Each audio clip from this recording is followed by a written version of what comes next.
20th anniversary. We're hopeful today that you will leave here today empowered and informed to make the important decisions of how you're going to build your family.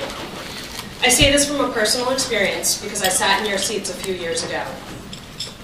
And it is at this very conference that my husband and I decided how to build our family. So I hope it's as helpful to you as it was to us.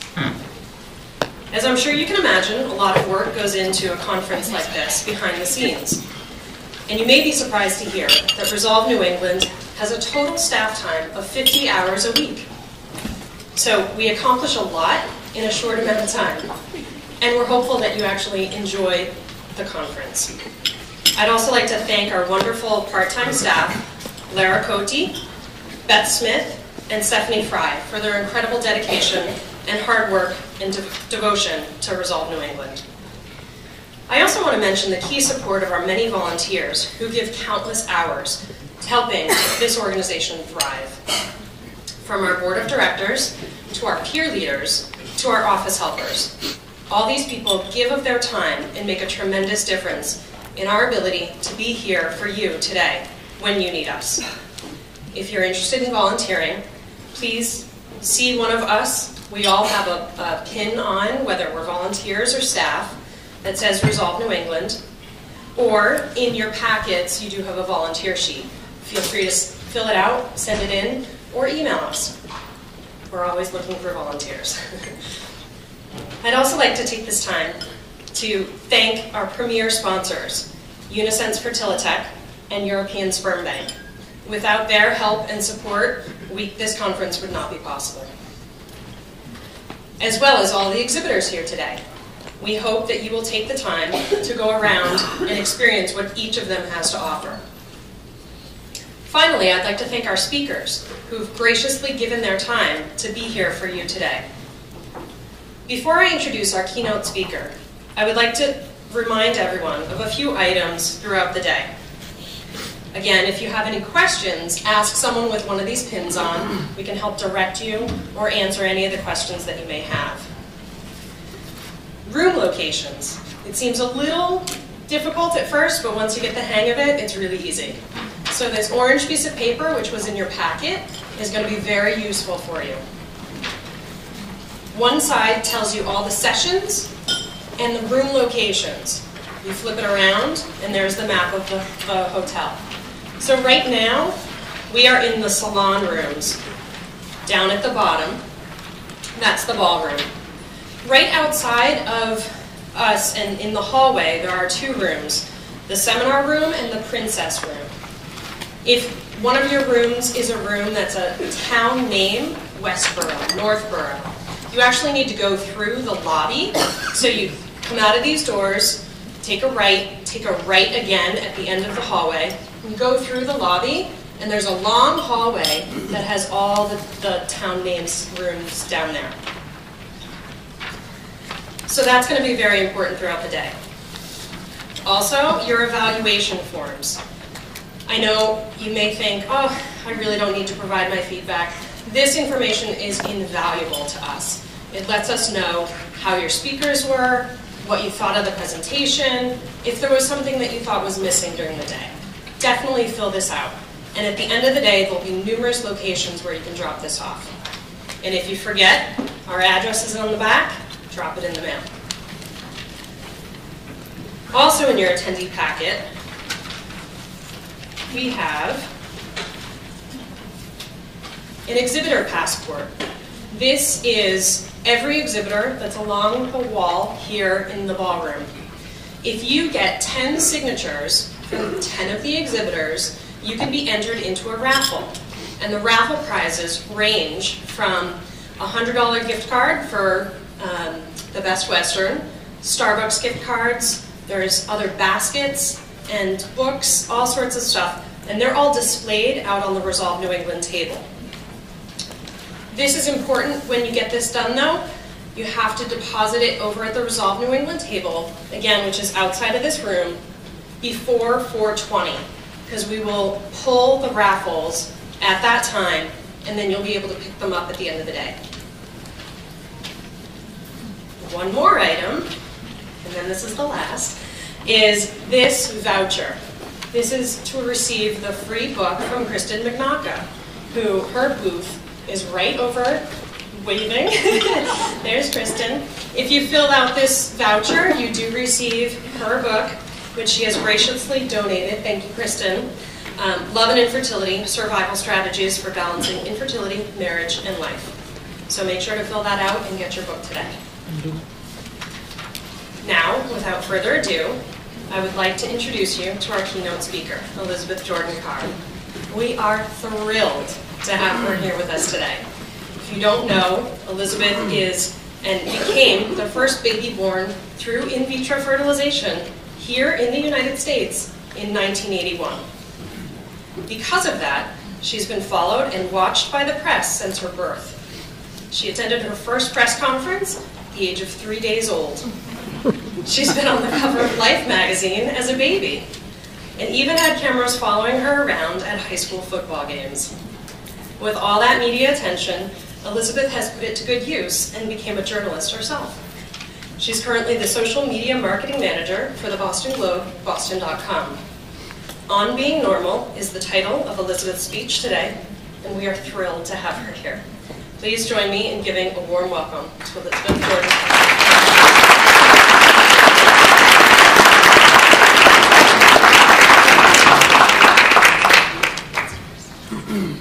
Good morning. I feel like I can't start saying anything until I say, "Go Red Sox!" Thank you so much for having me, because it means I don't have to cover the parade in the rain. So I appreciate that. And thank you so much for having me, Resolve.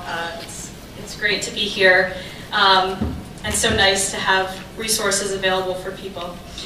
So, as Erin said, people have followed me all my life, and I mean all my life, as in my first baby photo was as an embryo. PBS cameras taped my birth, and I attended my first press conference at 3 days old, and I yawned through the entire thing. My baby face appeared on the cover of Life magazine, and my stories have appeared in newspapers worldwide, including the Boston Globe, where I now work, which isn't awkward at all. I don't have a baby book. I have 5 volumes of newspaper headlines and VHS tapes from television announcements worldwide, and a hand-drawn cartoon from Newsday hanging on a wall of me inside of a test tube. Those are the mementos my parents saved for me. I, on the other hand, have saved totally mundane things for my own son to look through when he's older. A tiny onesie, his favorite hat, a red blanket with white and red caterpillars on it. Me? My parents saved the dress that I was baptized in and gave it to the Smithsonian because, well, the museum asked for it. That's my normal. I didn't ask to be America's first test tube baby, but in 1981, on December 28th, it just happened. My parents and doctors, however, did all the hard work. I just showed up. In school, friends knew I was in vitro, but they didn't quite know what that meant. I was never teased, but some people would want to sit next to me at the high school football game because a camera crew was right behind me, following me around. And it's a little bit embarrassing to go to the prom and have your date pick you up with the cover of Life magazine in the front hall, and they're looking at you, and they're looking at the cover, and they're going, "Oh, okay, this is happening." So when you go to a supermarket and you see your face on the cover of a tabloid and your college roommate says, "Is that you?" and you have to say, "Yes, it is." Although I've been the subject of news reports for as long as I can remember, I've always wanted to tell the story of medical reproductive technologies that no one's heard. It's a story about being perfect and about trying to prove that you are worth all the effort and that you are actually normal. It's a story that I was born to tell. The starting point for me begins with Operation Santa Claus. That was the code word for my highly anticipated and highly orchestrated birth. At Norfolk General, the hospital where I was born, personnel had to have a special badge for clearance to get into the wing of the hospital that was closed off for my mother, where she had a room. The press was given a fake description of my father so that he could come and go without being questioned. And as a journalist, I keep wondering, was my father stealthy, or were the journalists just not as dogged as I would have been to figure out who the husband was? News vans with giant satellite trucks took up the entire parking lot and lined a block where the hospital stood. By her own admission, my mother didn't know she was going to be the first woman in the US to have an IVF baby when Doctors Howard and Georgiana told her as much. If it were me, and I was delivered that news, I would have panicked right there on the spot, but somehow my parents did not. When she found out that she was pregnant, my mom's told me, she was excited, but extremely cautious. You see, she never had trouble getting pregnant. The trouble always was with staying pregnant. My mother had 3 ectopic pregnancies before she sought help from the small clinic in Virginia. And all she and my dad wanted was a child of their own and to have a family.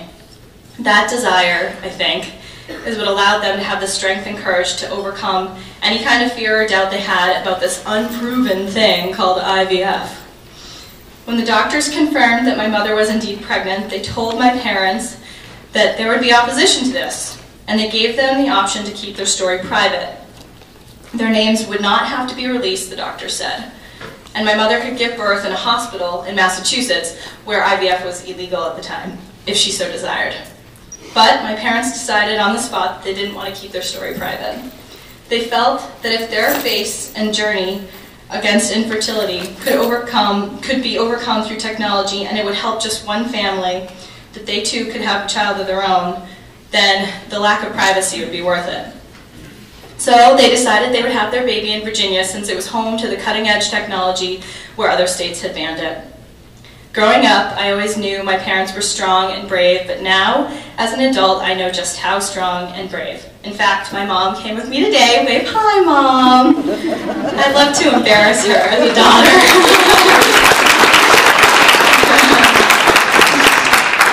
At the time my mom and dad were going through IVF, there were still those opposed to the idea of reproductive technologies altogether, saying doctors were playing God and creating designer babies, and the Pope was against the procedure, and still is to this day, and Pope, let's have coffee. The process of IVF seems almost simple when I explain it to people now. An egg and a sperm were fertilized in a petri dish, and then once the sperm had fertilized the egg, it was put back in the mother's womb, and ta-da, out pops a normal baby 9 months later. It seems downright, medieval at this point. And that's just one procedure. There are so many options now that weren't even around. FET, GIFT, and ZIFT, and to those on the outside, they're just acronyms, but here, in this room, they're real, viable options. My parents thought of adoption, too, which comes with its own struggles. All of the people involved in Operation Santa Claus knew they were going to witness history. History that would either further assisted reproductive technologies in the United States or effectively end it. No pressure on me. I'm not sure my parents thought about that fact. If they did not have a normal, healthy child, that their chances of IVF ever being tried again in the United States would be slim to none, or at least very, very, very postponed. I am sure, though, that they thought about it. Even my doctors thought about it. I only know this because I've heard about the existence of a short statement on a piece of paper in Dr. Howard Jones' pocket to read to the media if I did not turn out to be healthy and something went wrong. I don't know what the paper said, thank goodness. All I know is that it was ripped up the moment I came out and it was pronounced to the world a beautiful, healthy baby girl. Dr. Jones and I have never talked about what was on that paper, and it's scary sometimes to think that so much was riding on the birth of just one child. Much has been written about the science behind my birth, and how I'm just now one of more than 5 million test tube babies worldwide. Countless stories have been written about science and technology behind designer babies, but very little has been said about the social and psychological ramifications of these technologies on us kids. How does a child like me, as a 6th grader, sit through a health class where they're showing a video about the birds and the bees, and have neither the birds nor the bees being born the way that I was? If you're me, you raise your hand and explain it. My health teacher loved that. When I came to realize that my parents had to go through so much simply to have a child of their own, physically, emotionally, financially, I could not help but feel an incredible pressure to hope that I was worth all of the effort. When you're old enough to realize that your birth is basically a vision of hope for a way out of fertility for so many people, it sort of paralyzes you. It's a lot of pressure. It's the kind of pressure that makes you ask, did I live up to everyone's hopes, and am I the child and adult my parents hoped and wished I'd become? But that's the thing. That alone is the proof that children of assisted reproductive technologies are just like everybody else. We all feel that pressure some way. We all deep down want to be the children our parents hoped we'd be. It's downright normal. My parents and I are often asked for advice from doctors and parents of children of assisted reproductive technologies on how and when to tell your child that they became a part of your family. I have always known, I think.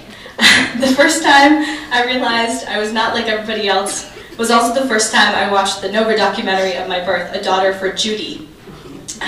For all intents and purposes, this is my only home movie, even though it went through months of filming, editing, and post-production. Minor technicality, right? I mean, that's how everybody's home movies are.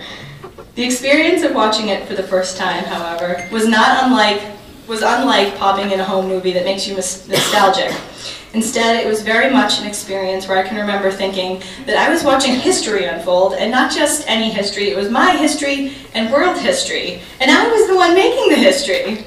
It's very, very strange. I've seen the footage